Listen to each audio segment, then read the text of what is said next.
So we're the Aboriginal Workers of Color Committee here at Unifor Local 195, but we are actually a part of a bigger, broader movement that Unifor has, which is the Aboriginal Workers of Color. A lot of local unions have committees, and then some areas, like us here in Windsor, we also have a caucus which encompasses other local unions that don't have committees, and if they want to have a committee, they can be a part of. Our focus here is, and our recognition day here is for the March 21st event for the International Day for Elimination of Racial Discrimination. And it's basically to tackle racism. It started from an event in 1960 in Sharpeville, South Africa, where people were massacred because of a peaceful protest. This is not something new.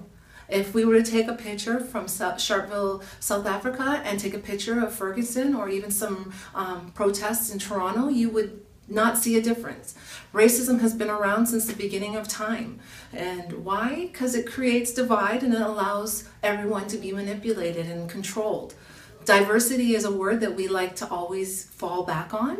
Diversity, in my view, and in the definition view, is to tolerate.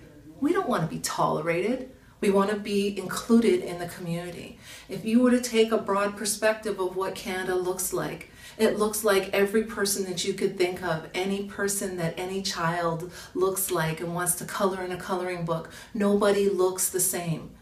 We can acknowledge our difference, but we need to move past it in order to really tackle racism. Racism is something that has been taught to us since we were young. So if it was as simple as telling you that it was wrong and to end it, then it wouldn't be around today. It's so deep-rooted that we need to tackle institutions, we need to tackle powerful ideas, we need to tackle the way we're seen in the media, and we also need to change our words, our language, just like the word diversity.